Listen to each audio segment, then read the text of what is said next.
Welcome everybody to the half. I'm your host Matthew Long. We got a great show set up for you today, and all NFL. That's it. NFL. That's all we're getting into today. NFL. We're gonna get into some tampering and legal tampering. Legal tampering. Hold on, let me, for those of you opening a new box, we missed something on setup, but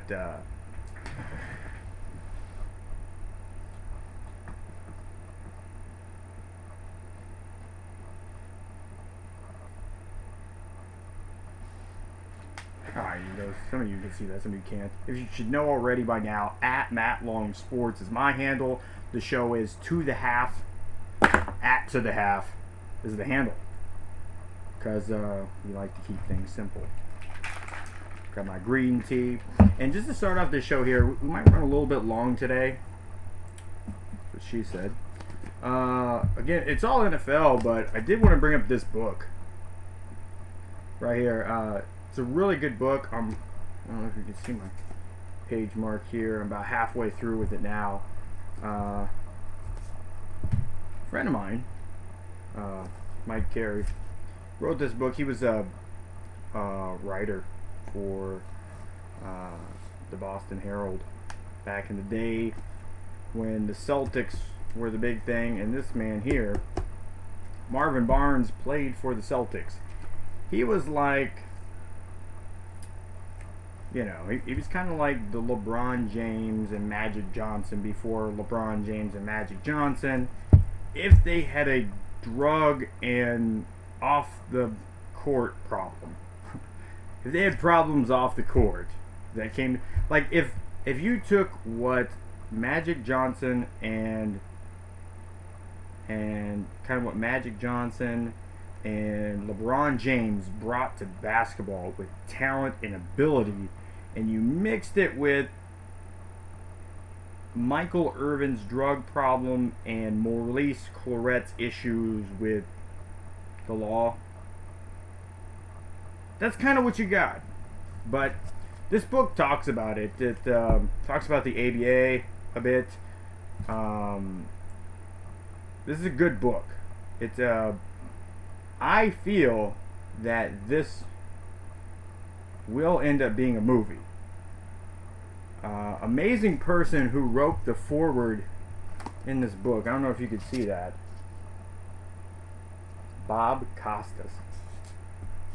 When you can get Bob Costas to write the foreword, it's a big thing. Because Bob Costas, a lot of people don't know, he started his broadcasting career in the ABA, in college, and with the St. Louis Spirits. They had one other name. I don't remember off the top of my head, but with the Spirits. So he knew Marvin Barnes pretty well. Mike Carey ended up getting to know him pretty well. Kind of was a surrogate roommate, nurse, friend, companion in the final years of his life. So, a little bit. You guys don't want to see all the credentials up there.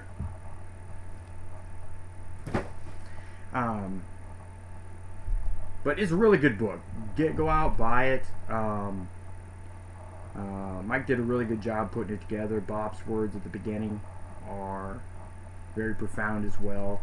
It's an interesting story. So if anything, even if you aren't, if you're somebody, let's say, you're somebody that is into stories, hearing life experiences, stuff like that, you're into culture and people, I think this would be a good book.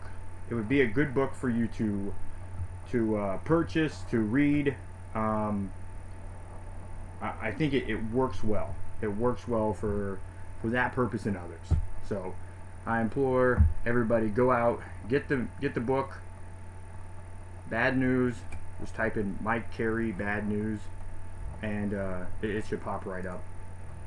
And go get it on Amazon. By the way, for those of you that go over to the website. Here you'll notice a few things. We're going to be making some changes here over the next month or so to the website. The website will have stuff like this, books like this.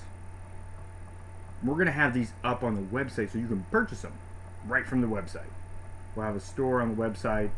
We're going to be doing some more, get into more of some reviewing type stuff. So, letting you know why you should use a particular kind of water bottle.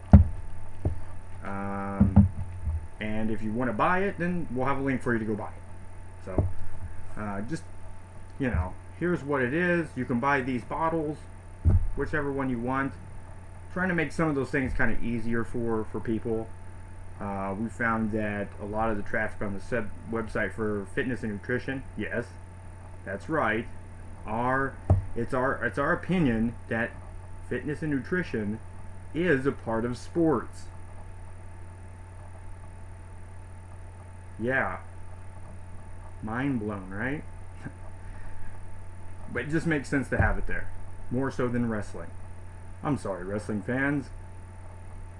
Fitness and nutrition is much closer related to sports and athletics than your athletic acting. Now, not to take anything away from wrestlers. I know wrestlers. Back in the day, wrestlers. I don't know a lot of current wrestlers, but I know some wrestlers. I'm not saying they're not athletes. It's just that I wouldn't rate WWE, TNA, and what I don't know the rest of their names. I don't watch it all that. I do watch it sometimes here and there. I used to watch it a lot back in the day. But it's a drama. It's when there are people that can tell you exactly what's happening before it happens, it's not really a prediction. They told a storyline. There's a script. I know a lot of the stuff is ad-libbed. You understand generally what's supposed to happen, and then it's less rehearsal, so it's more on the fly. It's tough to do stuff like that. So, sketch comedy is tough. This is sketch athletics. That's what wrestling is. Sketch athletics. They call it wrestling, but it's not what Roland Gardner did and won the gold medal. It's not. It's different. It's its own thing, and I appreciate it for what it is. And they're athletes, and I'm not going to argue with you if you want to call it a sport. But what I'm saying as far as what I look for a definition of what's sport related, some things that are there kind of tarnish it for me. But it's wildly popular, and I would even put it this way: if I had writers that wanted to write about WWE, I would put the content on the website. So don't get me wrong. It's not that I don't have writers for it. And I'm going to go through, the major sports, football, pro, football, college, NBA, baseball, boxing, MMA, soccer, world football. I'm going to go through these things first. And anything revolving around these things, generally before I get to golf, will be there before wrestling. Tennis will be there before wrestling. So those things are going to get there before wrestling, if I'm doing it. If I have writers that want to do it, all the power to them. I do something a little bit different, because and again, this is completely off topic. And we are most likely going to run a little long today. But I was talking to somebody earlier today, and they were like, "Well, what do you look? What kind of writers are you looking for?" Well, that's an easy question. I'm looking for the kind of writers that want to write. Passion, attitude, work ethic. Those are the three things I look for. You got passion, attitude, work ethic. You want to write? Write. Well, what do you want them to write about? What are you passionate about? If you're passionate about college football, write about college football. But if for some reason one night you come across, you're like, I want some protein. I wonder if I can make protein bars. Google. Oh, protein bar recipes. Oh, cool, that's a cool one. German chocolate. Oh, let me do this. Oh, I'm going to throw a little bit of this in there and this in there. Do something a little bit different. That's fine. That's fine. Write about that and publish that too. So it's not to discourage anyone from writing or sticking to writing one thing. I want people to write what they're passionate about, and what you're passionate about at that time, what you're really ready to go in, what you would debate someone about. Write about that. That's what I want people to write about. So, all right, I'm going to get into the show now. Today we are going to be talking about tampering, legal tampering in the NFL. Yes, the 7th of March marked the day and the beginning of the NFL's legal tampering period. The legal tampering period. And it runs through today at 4 p.m. So in about 18 minutes, we'll end the legal tampering period. It will also end the deadline for options for 2017, for teams to pick up options for 2017. It is also the deadline to submit qualifying offers for incoming restricted free agents, for guys that are becoming restricted free agents. So your qualifying offer has to be in by 4 p.m. today. So agents, if you're listening, thanks for listening. Might want to go make sure that's done. Leave me on. You can still listen. It's also the deadline to submit minimum salary tenders for exclusive restricted free agents for teams. So executives, teams that are listening, I appreciate it. Thank you. Should probably make sure that's done. Keep me on. You can do two things at once. I'm perfectly fine with that. But 4 o'clock today, although there's no lit up football that drops in Times Square, 4 o'clock today marks the NFL New Year, the 2017 NFL New Year. I'm surprised they haven't found a way to make this an event. They've got the Combine. They've got, by the way, the Shrine Game is an official NFL event. They have the Pro Bowl. They have the NFL Draft. How they haven't been able, like even baseball. The thing is, like baseball and opening day and the beginning of spring training, I think baseball fans are way more excited about that. I mean, when you hear mini camps start and stuff like that, fans are like, oh yeah, mini camps are starting. I wonder what the rookies are going to do. Let's go out in the middle of the week and take off work to see rookies.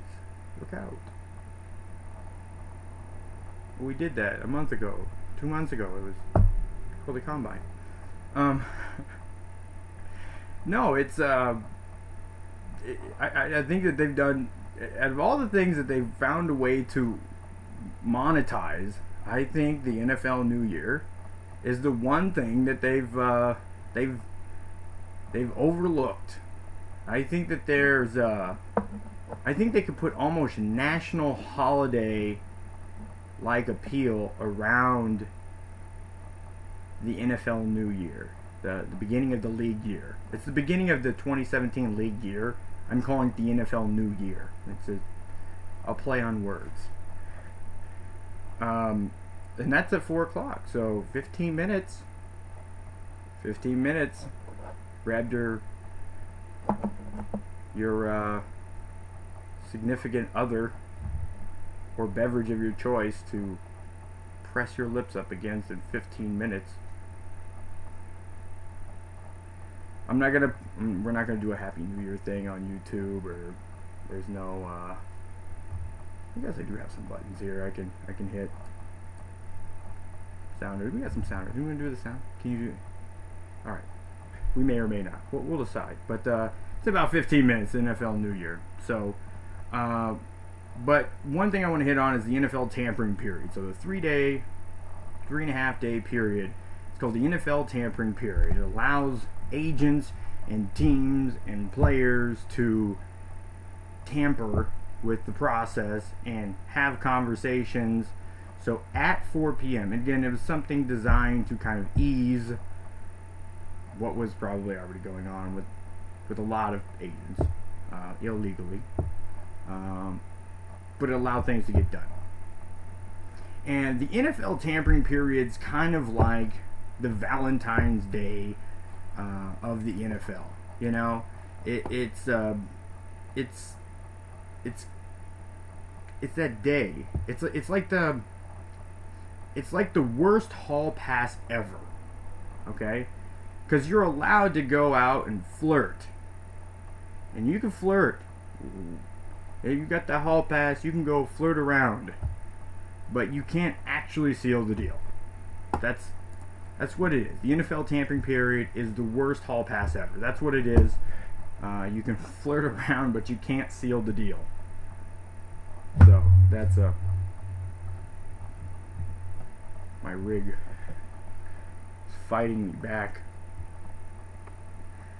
So what we've learned from this, and I'm going to do some team specific stuff this week here as we get closer to the draft and throughout free agency, to kind of update some major events on which players are going to which teams, who gets signed where, and whatnot. So be sure to subscribe to the channel. So you can either go down below or at the end of this video, right above the microphone, there will be a logo. Should be a picture of me, or it'll be the logo for the Cold Hard Truth on Sports Radio. So either one of them will be right here above, depending on which channel you're on. Just click on that, subscribe, and you'll get alerts and stuff to when the new stuff comes out. And then over to the side here, you'll get the most popular and the most recent content that we put up here on the YouTube channel.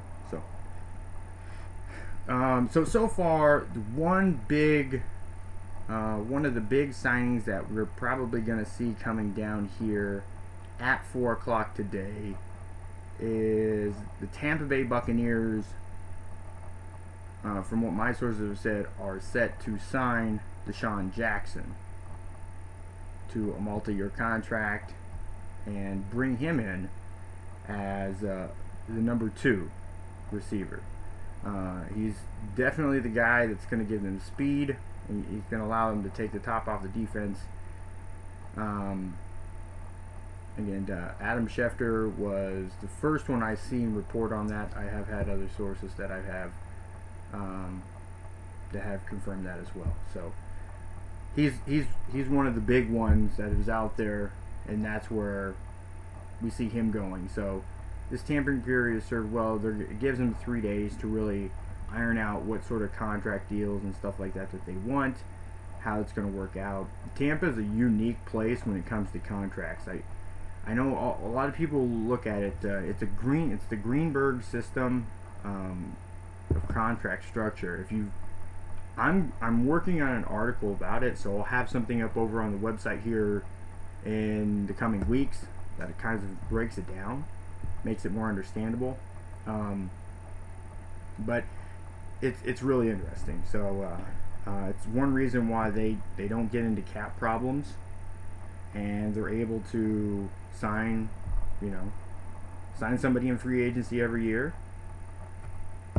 and stay under the cap. So it works out really well.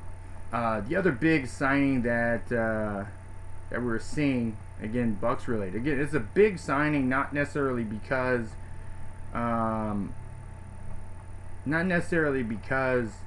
it's an astronomical player, but the Bucks did make an offer to Mike Glennon to be the highest paid backup in the National Football League. And from what I've understood, it was the most lucrative contract for a backup quarterback. It would be the most lucrative contract for the backup quarterback. It was greater than that of Chase Daniels last year. Again, Chase Daniels, they kind of signed him. They signed him before the draft, so brought him in thinking he could potentially be a 1, depending on who they drafted. And then they drafted a quarterback, so he ended up being number 2. So it's so Mike Glennon obviously turned that down. From what I understood, that was supposed to be a 5-year deal to be the backup for around $7 million. 5 years, $7 million. That's not bad at all. He is, from what I understand, is his offer would be a 3-year deal that it would get $19 million guaranteed. The Bears would also, 3 years, $45 million, $19 million guaranteed for Mike Glennon to go to the Bears. Okay, so obviously this team, Jay Cutler is done. Now let me unpack that a little bit. They also are looking to sign safety Quentin Depps also, and Adam Kaplan with ESPN reported that that's reportedly a 3-year, $13.5 million contract with $5 million coming in the first year. So let me unpack the Mike Glennon thing real quick. If he's being offered 5 years, $7 million, okay, so with the Bucks contracts, it doesn't, it's just not a straight number across typically, and it's not a number that escalates every year. With what Mr. Greenberg does up there, their capologist, it goes like a market, like the stock market, up and down and up and down and down and up and up and down, and it doesn't really stay even. There's no signing bonuses. Signing bonuses hit the cap. So they can do roster bonuses, other performance bonuses, stuff that is actually payable upon signing, the same way a signing bonus would be. So again, they got a little bit creative with some of the names of the bonuses, the semantics of them, and so they're able to do that. A lot of the contracts are front end loaded with the guarantees, and then this way later in their career, where they'll have the salaries sometimes not fully guaranteed, but they'll have the salary of what they would pay if they were on the roster, and they would get paid that. So they would get the $7 million. So on average, $7 million a year for 5 years, or he can take the $45 million, which again is nothing to scoff at. The $45 million is nothing to scoff at. I would gladly take $45 million, which ironically is what Conor McGregor, from what I understand, is being offered to fight Floyd Mayweather. And the most Conor McGregor had ever made before that was $3 million in a fight. $42 million raise. That seems like a pretty good raise. So the $45 million puts him right at $15 a year with $19 guaranteed. So you're guaranteed $19 million. So that contract says it's 3 years, guaranteed $19 million. That's how you should start it. You can earn $45 million and probably some other bonuses as well but that's how it's set up. So what that says to me is a 3-year contract says, you're not our future. We want to test drive you, and we don't want to be on the hook for much more than a year and a half of your contract. So that's where the $19 million is. It's just a little bit. It's a year and a signing bonus, and a bonus. That's really what it is. It's equivalent to 1 year plus a bonus. That's how confident they are. So if I'm looking at the Bears for the draft, I fully expect them to draft a quarterback. I fully expect them to draft a quarterback.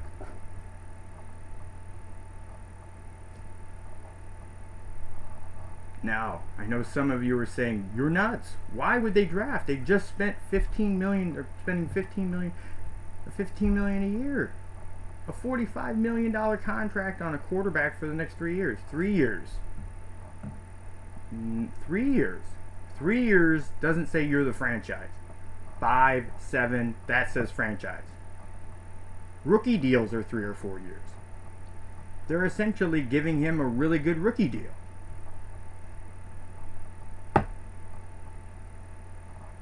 That does not show confidence in his abilities to come in and play. Now, I think he gives them a better option to win if their offensive line is there, if they're beefing that up. That was some of the issue that they had there. But because he is pretty much a statue out there, he's not a lot of mobility. He can throw the rock downfield. He can make all the NFL throws. His stats are good. His stats are good. The year he started, I mean, I think he threw for 4,000 yards, 20-some touchdowns, and I think 10 interceptions or something like that. Yeah, pull that back up. Yeah, I closed it by accident. Sorry. My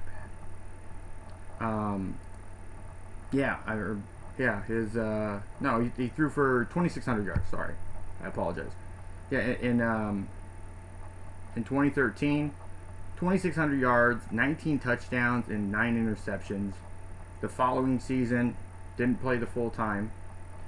Again, 1,400 yards, 10 touchdowns, 6 interceptions. Again, quarterback rating both years is 83. That's pretty good. Pretty decent. He only appeared in, I think, 2 games at all last year. 75 yards, a touchdown. Obviously, that's a quarterback rating through the roof.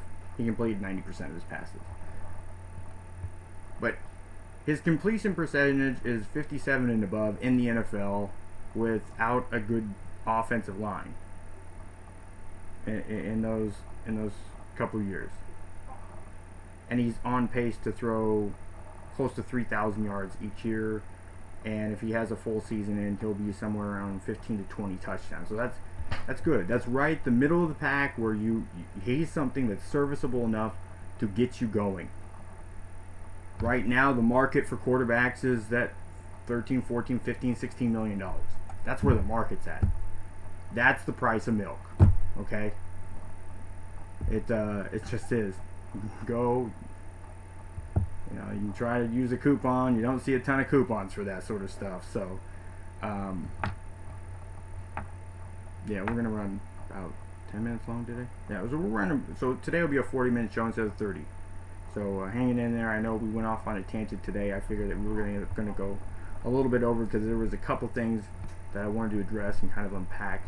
Mike Glennon being one of them. So he'll be the number one going into the season as of right now, depending on who they draft and how that individual performs in the draft. I'm not going to get into who they might draft right now. That'll be another show for a little bit later on down the line. Let's get into free agency some more, and then I'll start getting into draft stuff. But go over to the website. There'll be some stuff over on the website about it. I promise. TheCHTonsports.com. So, but I see. That's what I see when I hear that. 3 years, $15 million a year. on average, and only 19 guaranteed. They're saying, hey, you're it for a year. We'll see what happens after that. He'll probably end up going to being a backup again. Depends on who they draft and how they develop him. Hopefully they don't draft somebody that is not willing to learn and grow. And they're actually able to make something out of that. So, and then they have next year too. So I could see them drafting a quarterback again this year. That sounds like they're drafting a quarterback this year. And if they don't do this year, then definitely next year they will, regardless of how he performs. That would be the smart move from the front office to do that. The other big signing is Courtney Upshaw. On Thursday, it was announced that he's going to re-sign with the Falcons. So that, I think, is an outside linebacker, defensive end. That's a good signing for them to keep their core together. See, what fell apart for the Panthers last season is they couldn't keep some of their core guys there. They didn't pay them. It's one of those unfortunate things. And some key guys ended up walking. But they kept him there, so that was a good thing. It was a good move for the Falcons. Also, the one thing I wanted to address, it's not really due with free agency, but a guy that didn't go into free agency. Kirk Cousins. He's the fact that Kirk Cousins got franchise tag for a second year is troubling. I think as soon as the season was coming to an end and they seen that they were not going to be able to go any further, I think they should have got in and paid him like the Bears paid Glennon. If you wanted to keep him around for a little bit longer, don't franchise tag him. You're going to pay him that. I mean, they could have got him in on a 3-year, $50 million, 3-year. You probably would have wanted a $75 million, but you could have probably got him in and worked out the terms of the 3-year, guaranteed him $25 million, and that would have worked out. I think that probably would have worked out. See the numbers a little bit more, bounce it around a little bit more. A really lucrative 3-year deal, so this way you can, if you want to keep pushing to see what more you can get out of him, and that's kind of telling too. He got drafted in the 3rd round. He got drafted after they drafted a first-round quarterback. They chose him over their first-round quarterback. He worked out better for them than their first-round quarterback. The coach that came in liked him as the starting quarterback, but now they're struggling to find a deal for him. This could be part of it because he doesn't want to accept something less than 5 years. It could be. Maybe they offered him. I don't have a whole lot of insight into that one. I have some lines in the water. So if I find more on that, I will definitely talk more about that. But I think that was something that maybe ended up being a missed opportunity for them. It goes from, riches to rags in that situation. They could end up where RG3 was a bust, and then Kirk Cousins was the best. They had the best of both worlds, and now then they're out. It's so hard to find a starting quarterback that is average or above in this league. There's a lot of below average guys in the league. And again, that's compared to what the league needs, what they want, and what they're asking out of them. It's not saying that they're not good athletes, that, I could do better, or there's a lot of other better guys out there. I'm just saying that, they're rarities. The guys that play at an elite level as a quarterback are fewer and further between in the league now than maybe some other times in the NFL. Some of it could be coordinators. aren't building around what they have, or guys aren't developing like they should. Again, I don't think there's a lot of guys in the league that are really good at developing players. So I'm not going to just lump it all on the player side that, here it is that this players that you're giving are garbage. Blame the high school and colleges because they're garbage. Or, nobody wants to be in a huddle anymore. I'm not blaming that, but along the way, where's the development? I mean, there's a lot of camps and stuff like that, but what are we doing to really get the development? What are we doing? What is being done to push to the next level once they're in college, or even more so in the NFL? You draft this guy, you put a lot of money and resources into him, and now you just have him to mold him. It's your clay. What are you making out of this? We're making pots, but what the hell you want it to look like? It's up to you. How are you doing that? We need more artists in the league to develop that sort of stuff, to make pots. Brandon Marshall was another one of the big signings. Again, this is something that is, they're saying he's going to agree to a 2-year deal worth around $12 million, which seems fine. That's it's probably fully guaranteed too. That's a good addition there for Eli Manning. It's a good step forward for them. It's just showing that they want to make sure that they have, stronger components in their wide receiving core. They know Eli Manning's going to be able to get them the ball. They feel like they're kind of working things out at the running back position.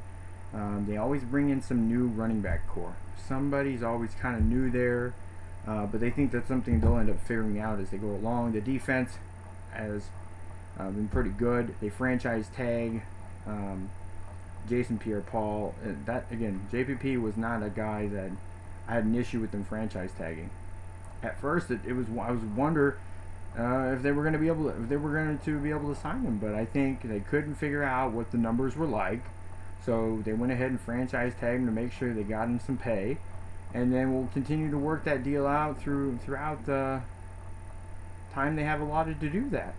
So they have time, and they want to utilize that, but that comes at a price. That does also mean that if he balls out again this year, that could be more money.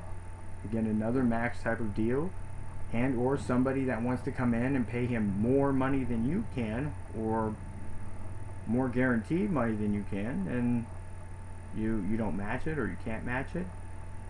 Compensatory picks aren't that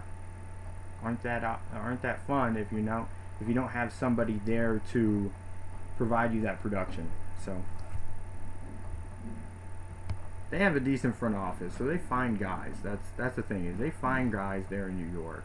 So not awfully afraid of what would end up happening there. Now there's been some shakeup. I know the re-signing that was really good. Curley was a good re-signing for the 49ers. It was good for the 49ers to release Torrey Smith. That was a toxic contract for what they need. Opening up some cap space for them, allowing them to do a bit more there. Adai getting Jaleel Adai getting the safety from the Chargers, getting re-signed. That was another good re-signing there as well. The Cowboys bring back Butler, Bryce Butler. He caught 16 passes for 216 yards, 3 touchdowns. He wasn't so much a good as a big role player as much as added depth, and he was reliable depth there later on in the season. Terrence Williams is expected to, from what I've heard, to sign an extension as well. If he doesn't, Butler will be a bigger role, again, for less money. So if they don't bring back Terrence Williams in free agency, then again, that's something that's kind of to be expected. The Ravens signed free agent offensive tackle Rick Wagner away from the Bears, or the Lions rather. that make you mad, Lions fans? From the Lions, which is a good move for them, because I think shoring up that offensive line is one thing that puts them a little bit closer to moving in playoffs. And they're also going to be signing Danny Woodhead, from what I understand. So Dixon and Woodhead end up going to be a good combination there for Baltimore moving forward. Allow that offense to open up and do a lot more, and the defense is still pretty stellar. The one guy I want to talk about, and I'll go into more depth to this in my Bucks, which will come tomorrow. My Bucks update, free agency update. Again, it'll be after the new year. Again, the new year was 11 minutes ago. Happy New Year, NFL. Vincent Jackson. He's an 8-year veteran in the league. This is his 9th season. He's an unrestricted free agent. I expect him to re-sign with Tampa Bay. I expect him to sign a 1 to 2 year deal, which with guarantees, and then a 2nd or 3rd year option, non-guaranteed, for between $2 to $5 million per year average. That's what I'm looking at. I know a lot of you are saying, well, if they sign Deshaun Jackson, and you said this week that they like Adam Humphries in the slot, and they think Cameron Brate's good at tight end, and obviously Mike Williams is their number 1, so you got a 1 and 2, and your slot, which could be why would you sign? That would be a bad signing. Why would you sign Vincent Jackson? He wouldn't be. I mean, what would you do with it? He's coming off the bench? No. Vincent Jackson and Deshaun Jackson share the same last name, and as far as football comparisons, it kind of stops there. Their skill set, their talents are different. You see, Vincent Jackson is 6'4", 230, 240. He's a big guy. He's a strong receiver. He's the size of some teams' tight ends. He's lost a little bit of step. He's struggled with some leg, calf, knee injuries for the last 4 years since he's been in Tampa. Actually, before he was in Tampa. And he's here. His foundation, the Jackson 83 Foundation, is doing well here. Veterans in the area, throughout the area. Tremendous benefit for veterans. The community really embraces him. He was, I want to say, the Walter Payton Man of the Year. I think it was last year. Yeah, I think it was last year or this year. I know he got a Walter Payton Man of the Year award, so that's humanitarian. That's off the field stuff. So you want that kind of guy. He's a good leader. He's a good presence in the locker room. He's a good guy. That's stuff you want there. On the field, if he's healthy, he produces. The time he's been, if he's played, what was it? He's played more than 9 games in a season. He's pretty much, if he's played most of the season, I think it was, 12 games. If he's had, in seasons where he's had at least 12 games, he typically has 1,000 yards. He's done it 5 times in his career. Since 2008, he's had 5 1,000-yard seasons. That's good. So he can still body guys up. He can still go up and get the ball. But the role he plays would be different. He would be a 2 in some situations. He'd be a 3 in some situations.